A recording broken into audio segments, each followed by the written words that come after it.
But check this out. This is really awesome. This is how we're doing our tomatoes in the greenhouse this year. There's no need to buy cages.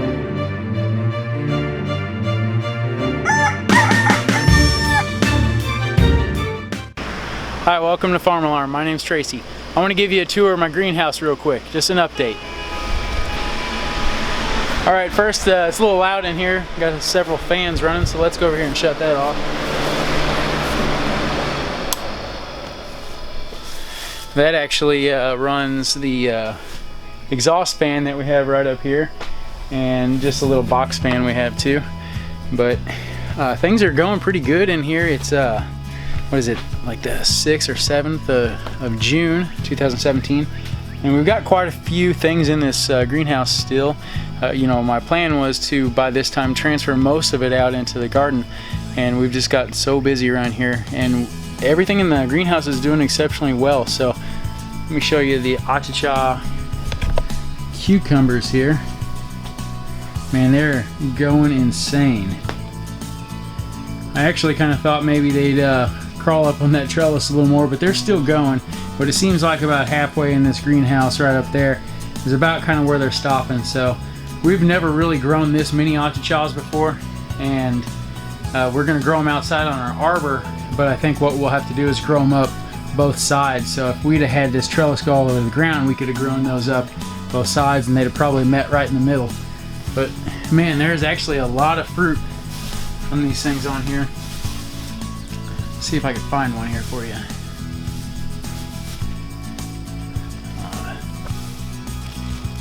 They're not really too big. You know, they don't get a whole lot bigger than that. Here's a really small one. Let's check that dude out.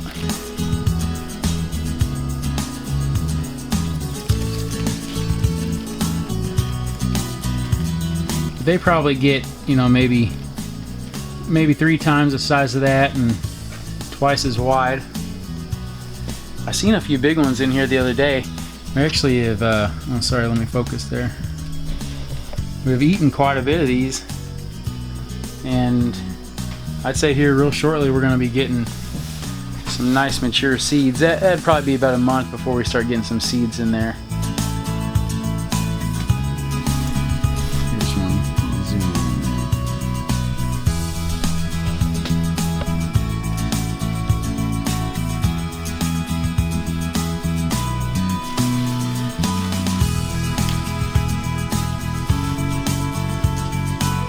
And they're just full of water. But what I like to do is just kind of, you see here on the end of it, just kind of pop that off, and then just pretty much eat it like that. You see it's full of spines, but man, I'm telling you, they're just as soft as the rest of the flesh on this thing, so you don't really worry about that. But if you pop it open, see, these are real young yet, real immature, and they're just really kind of a solid mass on the inside. And you can see where the seeds are starting. This little bit darker green thing there, that's a seed, and there would probably be maybe up to 10 seeds inside of this thing. But as you know, straight off the vine, man, they're good just to pop right in your mouth. And I like to come out here and just kind of pick them off the vine and just eat them. I don't really see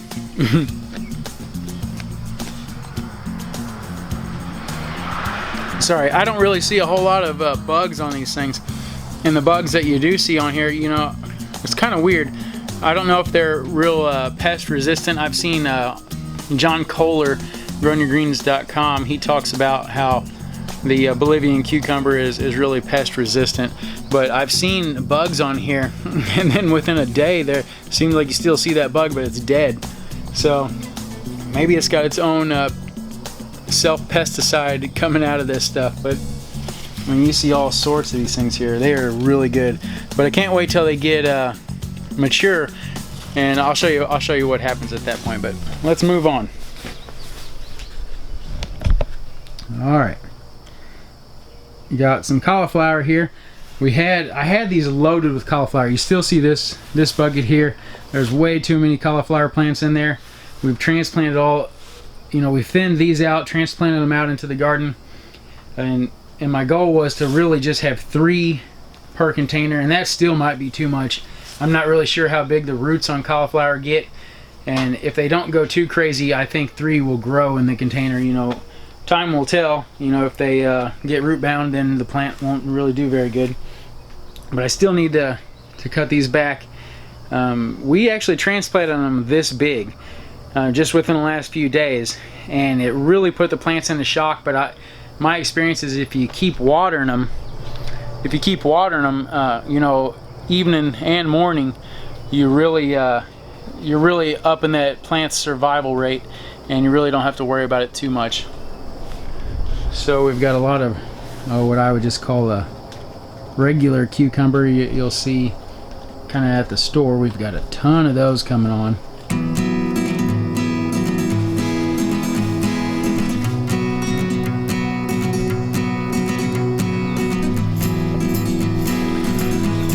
So that guy right there, he's ready to be picked.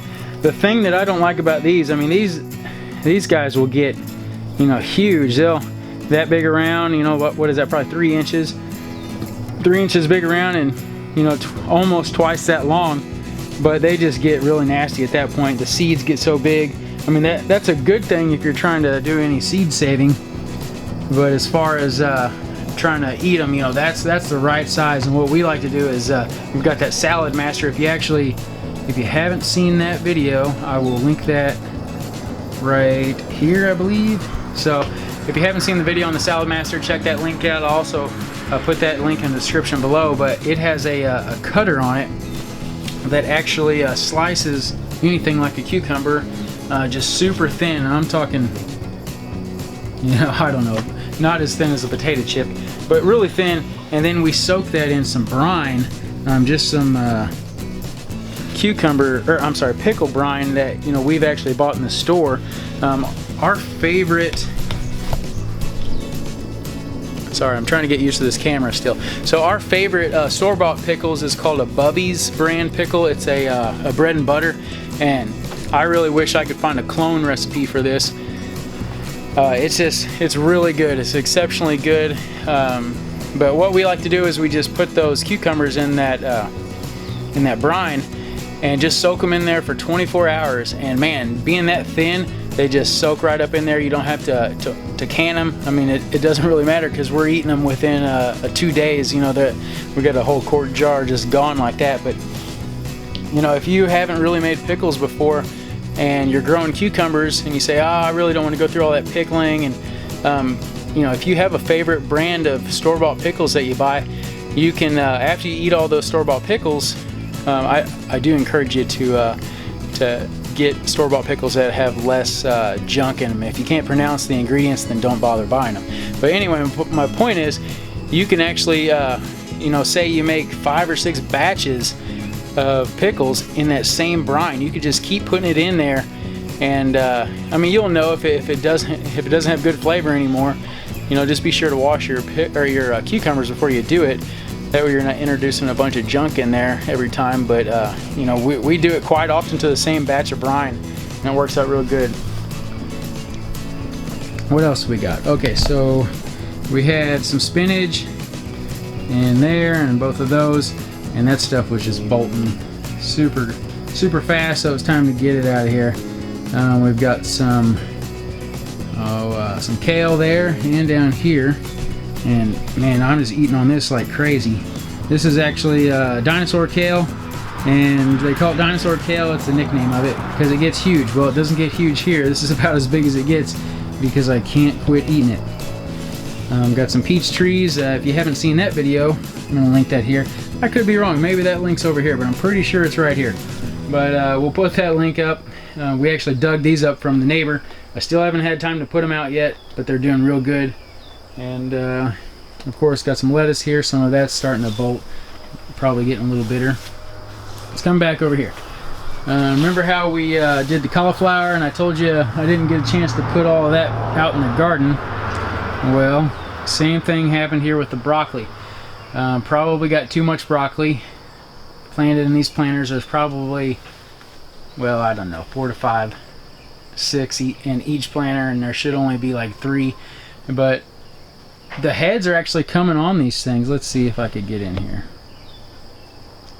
Okay, so you can see it's starting to get a head right there. And you know, it's funny because they're really tall. That plant is really tall. You know, I would say that's every bit of 30 inches from the top of this plant here down to inside of that bucket.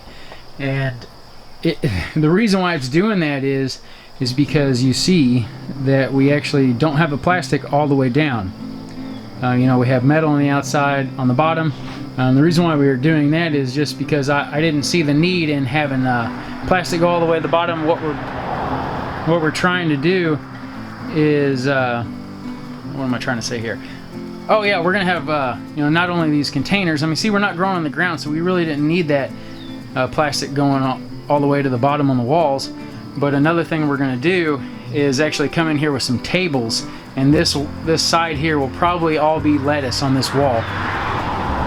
And that is south, so our main sun, or the sun is mainly, you know, focused on this side of the greenhouse all day long.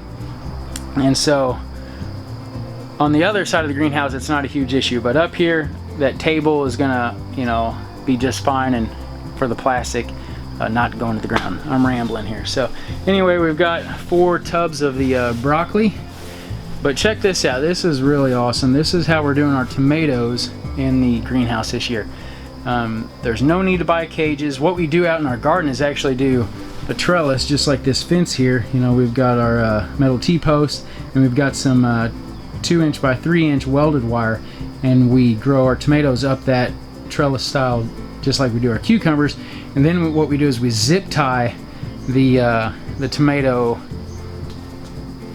vine to the cage, or not the cage, but the fence. But what we've done here, since we actually have a top support and a bottom support, we've taken some string. It's not really not 3/8, it's 5/16 rope or string. You might you would probably use this for like a clothesline, is where I found it in Walmart. But drilled a hole in the bucket down there, and we just wrapped the stalk of that tomato all the way up, just kind of twisted it around. So you can see that one right there, just twisted it around all the way up, and then just tied it off up top. And what happens is when your tomato plant keeps growing, well, if it just gets real far, you can see probably right in here is where it's done being wrapped. Well, if say that this distance gets twice as long, well, then you've got enough slack in that rope, you're just going to wrap it again. So eventually it's not really going to fall over. You know, these over here, they're kind of leaning, but they're still attached in there with that rope. And we're growing some beef steaks over here, and these are Cherokee purple, which are really our favorites. Now this pile here, this is actually a pile of our Clydesdale compost mulch that we have used and mixed in with our other bedding in all of these containers, and so we just had some extra and we put it here in a pile. Well, we went and visited off grid with Doug and Stacy.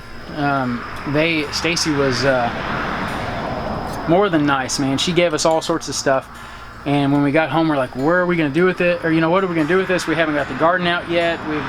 So we really didn't know what to do with it, and I said, let's just plant it inside this mulch for now. And for now meant, well, it's been a little bit, and we haven't had a chance to replant it, but everything in here is doing exceptionally good. This big stuff here was not even half that tall. You know, maybe this height right here. That is horseradish root. Looks like it's needing watered a little bit, but that's horseradish. This down here would be a mint, and man, it smells really good. This over here is some type of a lemon balm, maybe like a lemongrass, and then she gave us some flowers and stuff too. They're super nice people. If you haven't seen that video, I will link it right here as well. But so yeah, thanks for checking out the the greenhouse. And if you don't know anything about this greenhouse, we actually made this greenhouse out of a 20 by 20 used carport frame from a company called Tri-State Carports. Most carport companies are all the same, but we just bought this frame. I don't really remember what we get for it, a few $100s. And we've got double layer plastic on here that's actually inflated with a fan. You don't hear it right now because I have it shut off, but right there, that little little black fan right there is an air pump that pumps air in between the two layers of plastic, which is, it works great for insulating in here in the greenhouse. The winter time, it's gonna you know, help keep it warm. And then on top of that, you know, you don't have your plastic whipping around in the wind. The plastic on this thing is tight all the time when there's air blowing into it. And as you can see, maybe a difference between right here and right down here, it's a little shaded up here because we actually have a greenhouse shade cloth, and it's not real shade cloth actually. We got that from Harbor Freight. It's more like a mesh tarp. It's done an excellent job in here. If you haven't seen that video, we'll put that up there in the link as well. So thanks for tuning in. We really appreciate you watching our videos, and yeah, we'll see you on the next one. Hey, hit that thumbs up and give us subscribe if you haven't yet, and we'll see you next time.